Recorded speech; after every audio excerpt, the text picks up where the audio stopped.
Des réunions comme ça entre Félix et l'Occident vont se multiplier. Vous allez le voir. Les Occidentaux vont venir chez Félix. Tout ce qu'on appelle négociation de paix, vous êtes Congolais, vous devez comprendre.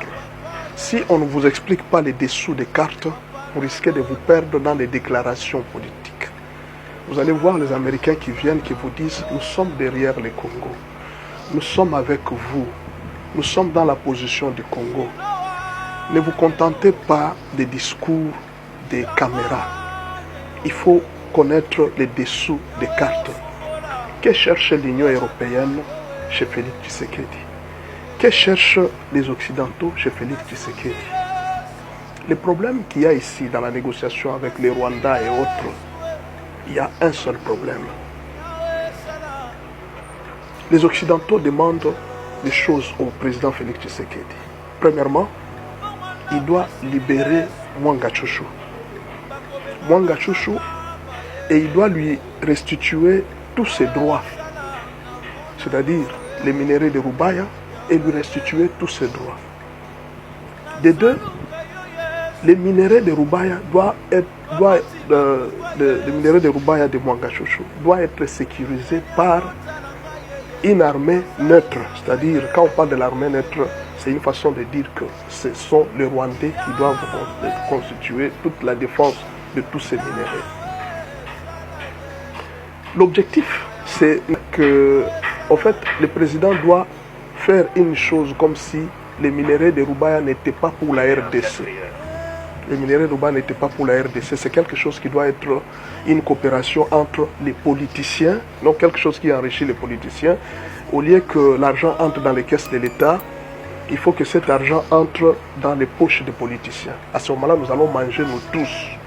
Mais que l'État n'entre pas dans cette histoire. C'est en fait ce qu'on est en train d'éviter, qu'on ne sache pas combien donnent les minéraux de Rubaya, combien ça peut revenir à l'État et tout ça. Et la sécurité de ça, ça doit être contrôlé par le Rwanda. Dans l'entretemps, toutes ces négociations, c'est une façon aussi de préparer, d'armer les 5 pays collaborateurs des États-Unis à entrer dans cette guerre. Il y a l'Ouganda, il y a le Kenya, il y a le Rwanda, et puis il y a l'Angola. On est en train de préparer comment est-ce que tous ces pays doivent entrer dans cette guerre pour asphyxier la RDC, afin que le président Félix Tshisekedi puisse accepter cette décision. Maintenant, il y a un problème. De l'autre côté, Ramaphosa est en train de se rendre compte que si nous laissons tout ça, nous n'appuyons pas la RDC. C'est que nous aussi, nous ne pourrions rien profiter. Parce qu'imaginez que vous nous abandonnez pendant que nous sommes dans la souffrance. Et c'est dans ce cas-là que Ramaphosa aussi, d'une manière intermédiaire, doit faire intervenir BRICS. Maintenant, nous allons revenir à la situation de l'Ukraine. La RDC sera bientôt peut-être l'Ukraine de l'Afrique. Les armées sont en train de se préparer. En fait, toutes ces réunions que vous voyez les États-Unis, si Félix persiste à sa décision de ne pas négocier, ils sont en train de l'endormir aussi pour préparer, faire entrer des armes. Pendant que nous sommes en train de parler, ce sont des armes qui sont en train d'entrer presque chaque jour à l'est de la RDC. On est en train de préparer des équipements pour les armes. De l'autre côté, ne pensez pas que Poutine est neutre dans cette histoire. Donc, il y a une guerre, une grande guerre à l'Ukraine qui est en train de se préparer pour la RDC. Maintenant, vous êtes Congolais. Que conseillez-vous à Félix Tshisekedi? Qu'on puisse céder Rubaya et tout l'Est. Donc ça sera une balkanisation, mais pas une balkanisation officielle. Mais ça sera une balkanisation économique. C'est-à-dire toute l'économie, l'Est de la RDC, l'économie de l'Est de la RDC sera dans les mains des étrangers. Et Félix ne doit rien, la RDC ne doit rien profiter. Par contre, les politiciens pourront bénéficier de tout ça. Dans l'entretemps, l'Union européenne est en train de vouloir aussi insister pour que les nouveaux députés puissent changer certaines lois qui vont dans le même sens où Rubaya sera entre les mains des étrangers, mais sans que la RDC ne puisse entrer dans cette histoire. Ce sont des promesses qu'ils ont déjà fait depuis très longtemps, mais on est en train de vouloir adapter ça maintenant au président Félix. C'est là que le président Félix aussi est en train de dire non. Maintenant, que doit faire la RDC?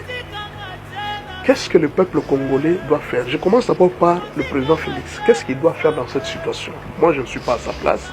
Je ne peux pas lui dire. D'abord, première chose, le président Félix doit instaurer ce qu'on appelle une dictature positive.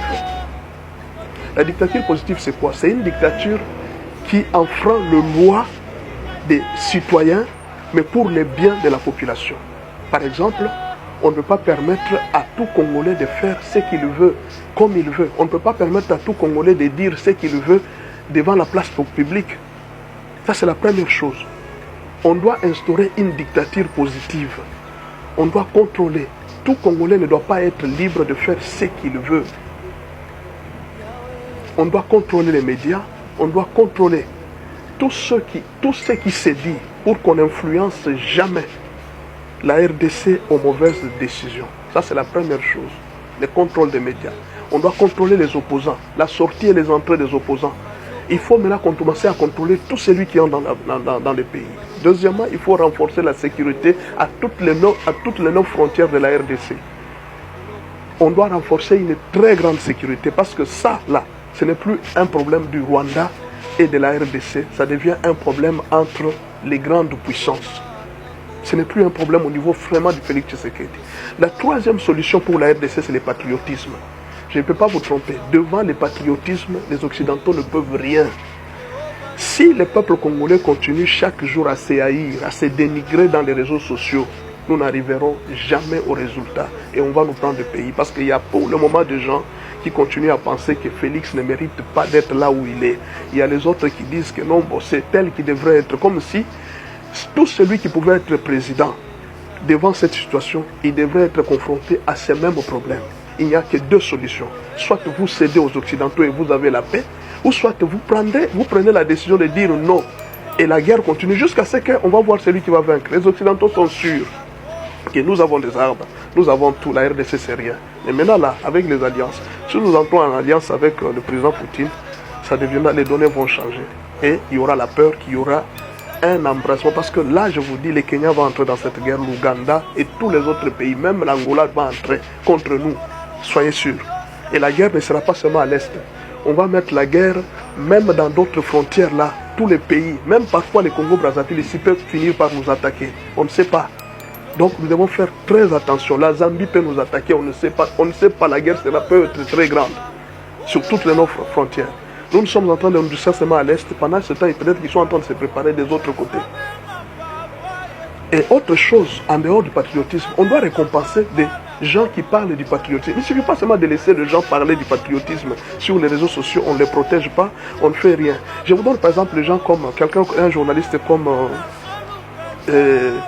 HK. Il parle beaucoup sur la nation. Il y a Madame Tchala, Chancela Tchala, qui parle beaucoup pour la nation. Il y a plusieurs personnes comme ça. Kalonji TV, j'ai vu mon frère Mukenge qui parle très bien. J'ai vu Christian de IDPS Info. Il y a beaucoup de gens qui parlent sur la nation. Je vois beaucoup de médiateurs qui sont des patriotes. Il faut les récompenser. Il ne faut pas laisser ces gens comme ça. Ils ne peuvent pas parler toujours pour rien. Il faut aussi les protéger. Il faut réduire au silence tous ceux qui ne parlent pas du patriotisme. Il faut privilégier des chants patriotiques. Ça sera un très grand avantage pour la RDC parce que nous sommes déjà en guerre. L'autre chose que le président doit faire, il doit réduire les trains de vie de toutes les institutions. Et les trains de vie, quand il réduit, il ne doit pas seulement réduire pour réduire. Il doit maintenant ravitailler les pays en aliments, en tout. Et maintenant commencer à faire une très grande agriculture de sorte que la RDC ne soit pas affamée. Rappelez-vous que l'Angola a été pendant plusieurs années, mais le peuple angolais ne souffrait pas de la famine. Le président maintenant doit prendre contact avec plusieurs nations pour commencer à exporter des vivres afin que les pays ne souffrent pas de faim pendant toute cette période de crise. Donc pour le moment, les trains de vie de toutes les institutions doivent être revus à la baisse pour ravitailler les pays en aliments et en vivres. Maintenant, là, il ne faut plus jouer. Nous devons alimenter Kinshasa. Nous devons déjà savoir comment est-ce que Kinshasa sera alimenté, comment est-ce que Lubumbashi sera alimenté, comment est-ce que les grandes villes du pays seront alimentées, même à l'intérieur du pays. Parce qu'on peut nous couper toutes les voies. Nous devons déjà préparer des aéroports, des aérodromes, partout où nous pouvons faire arriver des marchandises pour que la population ne souffre pas. Parce que nous devons nous préparer. Ne soyez pas distraits avec tout ce qui s'est dit à la télévision. Il y a